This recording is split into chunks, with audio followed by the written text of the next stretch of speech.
లడ్డు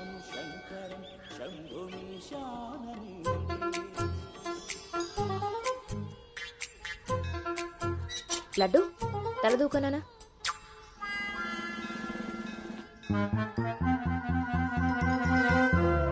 దువ్వెన చేతికిస్తే దేవారస వెధవలా ఇలాగ పైకి దూకుతున్నాడు చూసావా? ఇలాగే ఊరుకుంటే ముందు వెనక కూడా ఫంకులు ఇస్తాడు, మన కొంప మునుగుతుంది. శుభ్రంగా నూనె రాసి సైడ్ పాపిడి ఈ వెధవకి. ఆయన జుట్టలా దూకుంటే ఏంటండి? దువ్వే జుట్టు కట్టే బట్టను బట్టి ఎలా ఎదిగేడుస్తాడో తెలుస్తుంది. ఆయన ఊళ్ళో వాళ్ళ పిల్లలందరూ మన లడ్డు లాగానే పెరుగుతున్నారా ఏంటి? ఊళ్ళో వాళ్ళ గొడవ మనకెందుకు? మన లడ్డు చిచి చండాలమైన నీ పిలుపు నాకొచ్చింది ఏమిటే? అయినా లడ్డు బూందీ అని పిలుపు ఏమిటే? వీడేమన్నా శనగ పిండితోటి సున్ని పిండితోటి చేయబడ్డా? మన కష్టార్జితం ఘోరించవులే. ఇగో లక్షణంగా పైకొస్తాడని గౌతముడు నా మహానుభావుడు పేరు పెట్టాడు వీడికి. ఇవన్నీ బానే చెప్తారు. ఇంటి పక్కనే స్కూల్ పెట్టుకుని ఎక్కడో ఊరవతలు జాయిన్ చేశారు వీడిని. పిల్లాడు అలసిపోతున్నాడు. వాడు అలిసిపోయినా సొమ్మసిలిపోయినా పర్వాలేదు. ఏంటండి మరి మీ చేదస్తం కాకపోతే? చాదస్తం కాదే, ఇప్పుడు వీడిని వేసింది బాయ్స్ స్కూల్, కానీ పక్కనే ఉన్నది కో ఎడ్యుకేషన్. అక్కడ నిక్కర్లు సొక్కాలే కాదు, గౌన్లు కూడా ఉంటాయి.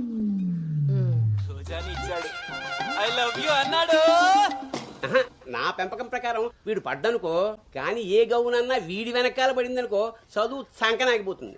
ఏమిటండి వీడి వయసు ఏంటి? మీరు మాట్లాడేదేంటి అసలు? వయస్సు వీడిది. రే నీకొచ్చిన పాట వాడు పాడమ్మా.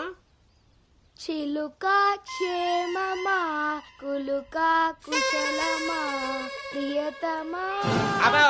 అబే ఒక సినిమాకి షికారికి తీసుకెళ్లకుండా మొక్కలు కంచె వేసి పెంచినట్టు ఇంత కట్టుదిట్టంగా పెంచుతుంటే ఇప్పుడే వీడు చిలుకా క్షేమమా అంటున్నాడు. వదిలేస్తే లక్సు పాప అంటాడు. ఈ జనరేషన్ పుట్టడమే రేసు గుర్రాలు పుడుతున్నారు. కళ్ళె వేయకపోతే కంచె దాటేస్తారు. 20వ సెంచరీలో వీడికి ఏదో ఉద్యోగం వస్తుంది. అసలు అప్పటి జనరేషన్ ఊహించుకుంటేనే భయం వేస్తుంది. ఇప్పుడే వీడిని మన దారిలో పెట్టుకోకపోతే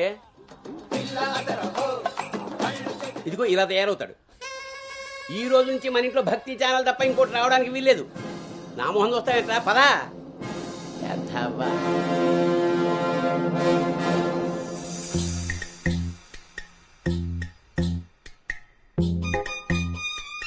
ఏమ్మా టిఫిన్ చేసావా తల్లి? టిఫిన్లు భోజనాలు అలా ఉంచండి. ముందు అసలు దీనికి ఎన్ని మార్కులు వచ్చాయి అడిగారా? ఏమే మ్యాథ్స్ నీకు ఎన్ని మార్కులు వచ్చాయి? 82 మార్క్స్ అమ్మా. ఆ మాధవ్ కూతురికి ఎన్ని వచ్చాయో తెలుసా? 99. అయినా సరే అదేం తింటలేదంట. ఆ మార్కులతో కడుపు నిండిపోయింది అనుకుంటా. నీ మోహం. ఆ ఒక్క మార్కు ఎలా మిస్ అయ్యానా అని ఫీల్ అవుతుందంట. అది చదువు అంటే. బాబు గారంతో ఇలా తయారయ్యావు. అనుకొచ్చినవి కూడా డీసెంట్ మార్క్సే కదా. అయినా నంబర్స్ కాదు ఇంపార్టెంట్, నాలెడ్జ్. ఆ నాలెడ్జ్ కోసమే ట్యూషన్ ఏర్పాటు చేయమన్నాను. దాని సంగతి ఏం చేశారు? అదే రెడీ అయిందే, మంచి రోజు చూసి పంపించడమే. నువ్వు పదవే, టైం అయింది. ఎంతకీ అది ఆడపిల్ల ట్యూషనేగా? ఏమే నువ్వు సెలెక్ట్ చేసిన స్కూల్ లాగా ట్యూషన్స్ లో ఆడపిల్లల ట్యూషన్ మగపిల్లల ట్యూషన్ అని ఉండవు. ఇంకా ఆపండి. మగపిల్లలు ఉన్న ట్యూషన్లో వేస్తే దీనికి తగ్గిన మార్కులు రావడం కాదు, దీనికి వచ్చిన లవ్ లెటర్లు మీరు నేను చదువుతూ కూర్చోవాలి. ఏం మాట్లాడుతున్నావే? చాలా ఆపండి. ఆ ట్యూషన్ సంగతి కూడా నేనే చూసుకుంటాను. నువ్వు గదిలోకి పదవే, పద.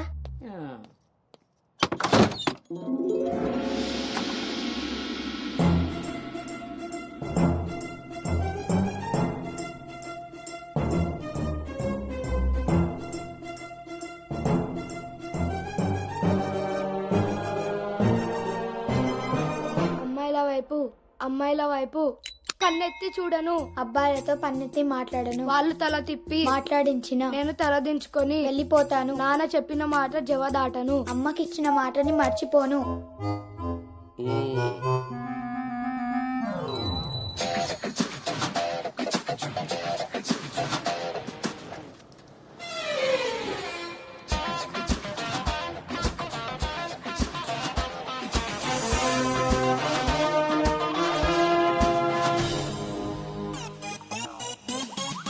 ఇప్పుడు కాకా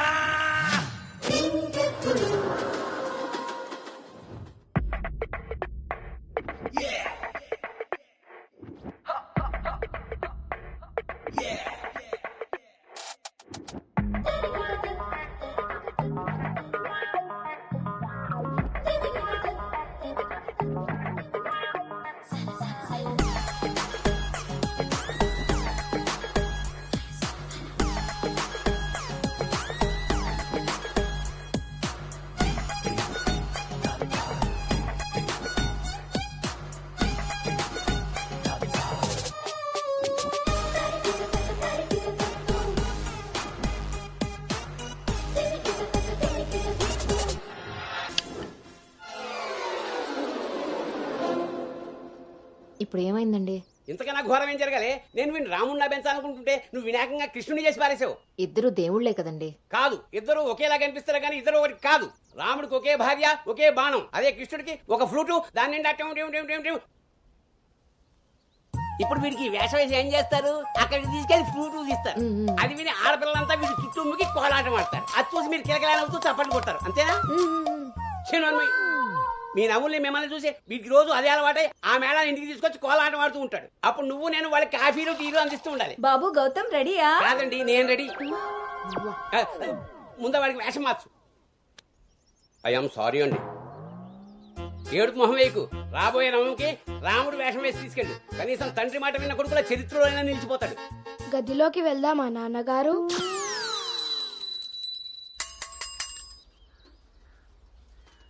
ఏ తీరుగా నన్ను అది రే ఇవాళ సుత్తి అదిరిపోయింది రే అన్నమ్మా బేగరా రే, ఎంత ధైర్యం ఉంటే ఆడపిల్ల కూర్చునే రిక్షాల్లో మగపిల్లని ఎక్కిస్తావరా? ఆ నా కొడుకమ్మా వెళ్తా దారిలో మా బామ్మర్ది ఇంటికాడ వదిలేద్దామని ఎక్కించుకున్నానమ్మా. ఎంత కొడుకైతే మాత్రం ఆడపిల్ల పక్కన కూర్చోబెడతావరా? చిన్న పిల్లలకి ఆడా మగ ఏంటమ్మా? నీ తెలివితేటలు నా దగ్గర వాడుకో. అవునమ్మా, అవి ఉన్న వాళ్ళ దగ్గరే వాడాలి. రే రాల్నోడా, నీ పళ్ళు రాలుకొడతాను. అసలు నువ్వు పోరా, నీ రిక్షా అవుతే ఏమొద్దు. ఆ ఈ టైంలో వీడితో గొడవ అంటే అసలే దీని పరీక్ష టైం అవుతుంటే. దీని పరీక్ష పోయినా పర్వాలేదండి, ఈ యదాల రిక్షా మాత్రం ఎక్కించరు.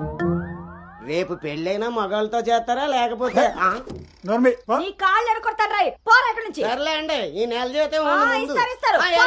చాలా మంది చూసాను ఇలాంటి. ఓరిని నీ నోరు పడా. అమ్మా ఏంటి అలా చూస్తారు? టైం అయింది, దీన్ని వెళ్ళి దింపరండి. రేపు నుంచి ఇంకో రిక్షా మాట్లాడండి.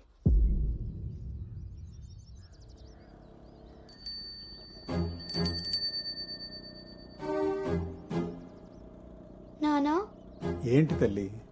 రేపటి నుంచి నాకు రిక్షాలో ఫ్రెండ్స్ కూడా లేరు కదా?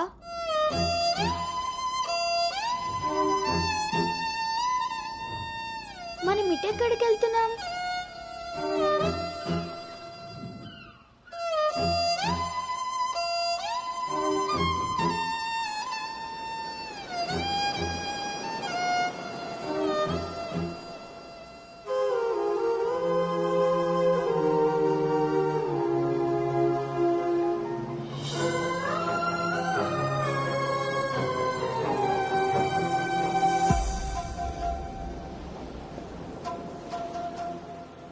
ఈ రోజు నుండి తనే నీ బెస్ట్ ఫ్రెండ్.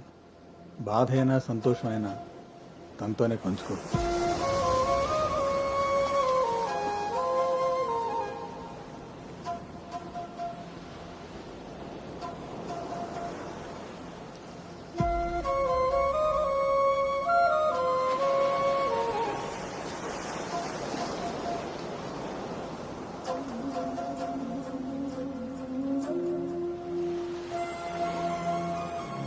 నా బాధ నీతో చెప్తే నాకు రిలీఫ్ ఎలా అవుతుంది? నా సంతోషాన్ని నీతో షేర్ చేసుకుంటే అది నీకెలా అర్థమవుతుంది? ఒకవేళ నా చెప్పిందే నిజమైతే అది నాకెలా తెలుస్తుంది?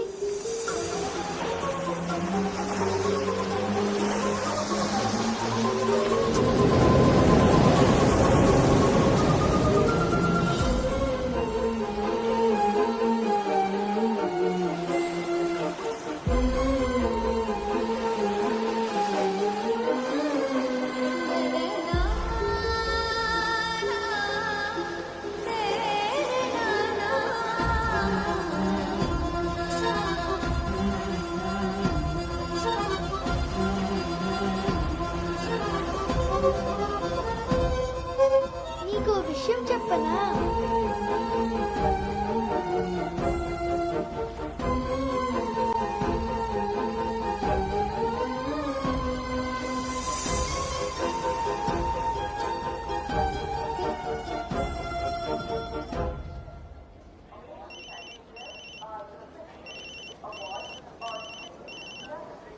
దుర్గారావు గారు, బ్యాగ్ ని మా అబ్బాయి తీసుకొస్తున్నాడండి. అవునా, 2 రోజులు వేసారా ట్రిప్? అబ్బే, అర్జెంటుగా ఫోన్ వచ్చిందని పెడుతున్నానండి. ఎల్లుండికైనా ఆఫీస్లో ఉండను. వీడి డ్యూటీ కన్నా నా డ్యూటీ మీద కాన్సన్ట్రేషన్ ఎక్కువ. పెదవులందరూ నాకే తగులుతారు.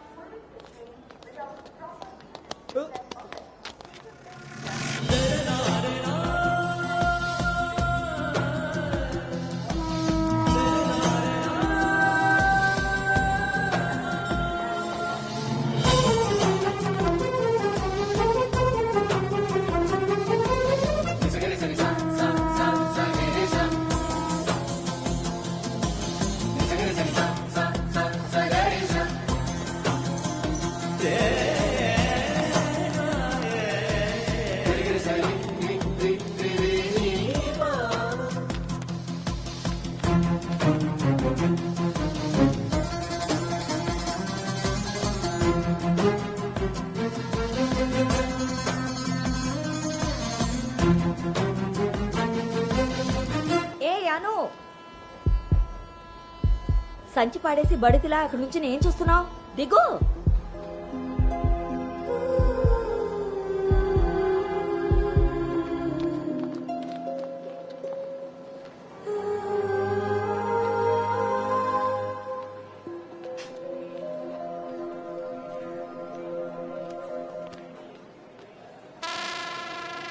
ఏం చేస్తున్నారు ఇక్కడ? పాస్ వస్తుందా? నాన్న, అది- ట్రైన్ లో బసుకుంది కానీ పర్లేదు నాన్నగారు నేను వెళ్తాను. పాస్ వచ్చుకు వస్తుంటే సైకిల్ ఎలా దొక్కుతావురా? పదా పదా. నువ్వు ఇక్కడ కూర్చోవే. ఒరే నీ సీట్ నెంబర్ ఎంత? 52 అండి. నువ్వు వెళ్ళి 69లో కూర్చో. వెళ్ళు. పోసుకొచ్చేరా వెళ్ళు. రే గౌతమ్, నానింట్లో లేడు కదా అని చెప్పి క్రికెట్ అని ఫ్రెండ్స్ అని వెధవ తిరుగుళ్ళు తిరిగావో. అలాగే నాన్న.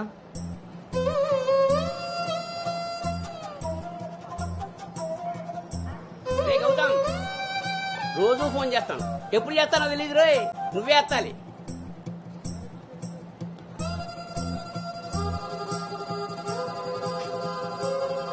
రేయ్, నేను ఇక్కడ మాట్లాడతాను, నువ్వు అక్కడ చూస్తావేంటి?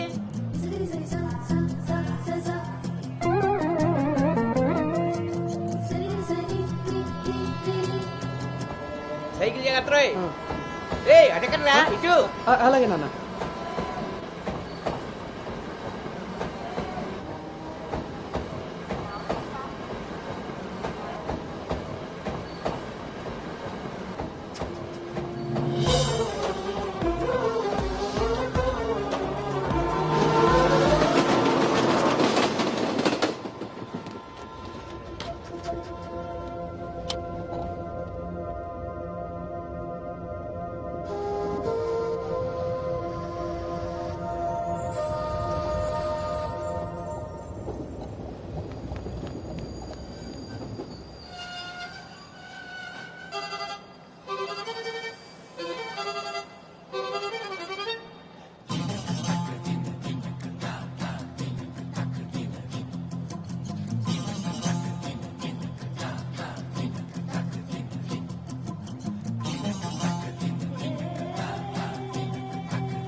రే గౌతమ్, గౌతమ్. నాన్నోయ్, అవును, ఇంతకీ ఆ చేతిలో సంచి ఏమిట్రా? నీవేనా మందులు? నీ చేతికి ఎలా వచ్చాయి? ఇందాక నేను కిందకు వచ్చినప్పుడు పాస్ పోసుకోవడానికి ట్రైన్ ఎక్కినప్పుడు, ఆ తర్వాత మళ్ళీ నువ్వు ఎక్కావు కదా నాన్న. ఆపు. అవునరే, నువ్వెక్కడికి ఎలా వచ్చావురా? మన సైకిల్ తొక్కుంటున్నా.